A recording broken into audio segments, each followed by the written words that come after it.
sure many of you guys remember Jade and Chris from season 3 of Love During Lockup. He was the one who was in this tribe, and every single month he received a big fat check, and Jade was pretty much living this luxury, lavish lifestyle and being fully supported by her husband, who is locked up in prison. Well, he ended up getting out, and not long after, she ended up getting pregnant. And just a few months ago, they had a son together named Ozzy, and they ended up naming his middle name Jazz, which was named after her sister, who tragically suddenly passed away in April out of nowhere. She was just sitting in her kitchen, she fell over, and next thing you know, she was gone. And when Jade and Chris were on the show, I covered a lot of the baby mama drama he had. Like, Jade was constantly saying that Chris's baby mama was an unfit mother and said that she deserved to have custody. Her and Chris, they felt like it was a better environment for her.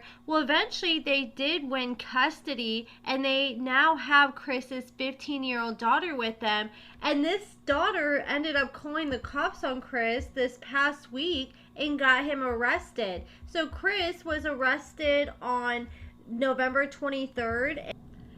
Sarcasm ended up obtaining the arrest report, so shout out to them, and it revealed that on November 23rd, the police received a phone call related to a domestic disturbance that included a male that was drunk driving and crashing into things in the driveway. So the police ended up showing up, and when the officer pulled up, he saw Chris walking from his backyard, and the officer could see that he was kind of stumbling around, so he asked Chris to sit down so he didn't like fall over and injure himself. The officer asked Chris what he was up to, and Chris was just acting completely off. He wasn't making eye contact with the officer. He couldn't walk straight. He had a strong odor of an alcohol coming from his breath, according to the officer. So the officer could clearly tell that he was under the influence of alcohol. I think once Chris found out that his daughter had called the cops on him, he thought, okay, let me park this vehicle, let me get out of the vehicle, and as long as the police don't see me behind the wheel of a vehicle, then I should be good. But the thing is, he denied like driving or anything like that initially. But the police did what they always do. Like when they show up to a scene, usually they decide to separate everybody, and they separated the daughter, and they're like, okay, you called the police, what happened? And she spilled all the tea. She said that Chris had been drinking all day long and he was wasted off his ass.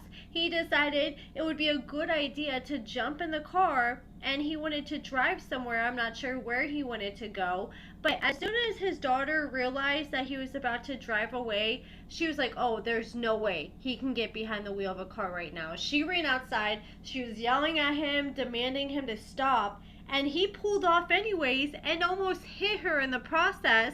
And then after he almost hit her, he turned around and hit a tree at the end of the driveway. If you can't pull out of your own driveway without getting into a wreck, then you have no business getting on the street, because you're only going to put your life or other people's lives in danger. And I feel like Chris's daughter really saved his life and saved other people's life that day. Thank God she ended up calling the police. And they also realized that there was a ring camera that was mounted to the top of Chris's garage. So they obtained the footage from that, and they saw it all go down. They saw Chris, and they saw him in direct physical control of the vehicle involved in the crash. They saw him pull out, they saw him hit the tree, and then they saw him get the vehicle, and he moved it to the back of the property after he found out his daughter had called the police. After the officer read Chris his Miranda rights, he ended up admitting that he ended up hiding the vehicle because he is on parole and he was afraid that he was going to get in trouble. So after that, the officer decided to have him do some field sobriety tests, and he determined that Chris was driving under the influence of alcohol. So he tried to give Chris a breathalyzer, which Chris refused. So Chris was charged with DUI, under the influence of alcohol or drugs. This was his first offense.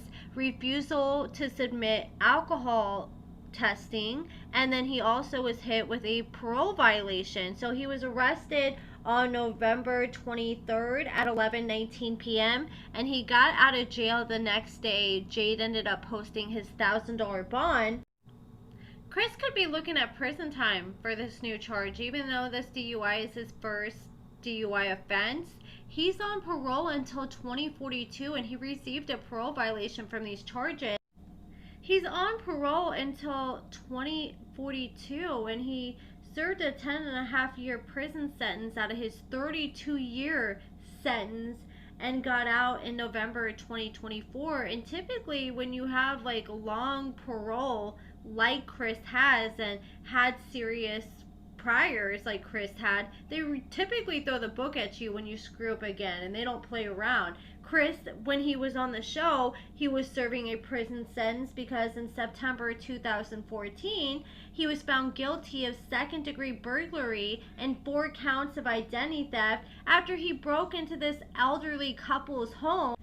He ended up stealing credit cards from them and this woman's experimental cancer medication. And then he also had a grand theft auto charge after he did this job interview with this guy, and then he turned around and stole this guy's truck at some point. So Chris ended up pleading guilty, but he also pleaded mentally ill in January 2015 to the grand theft charge, and under a plea agreement, the state ended up dismissing the remaining charges he had, as well as the habitual criminal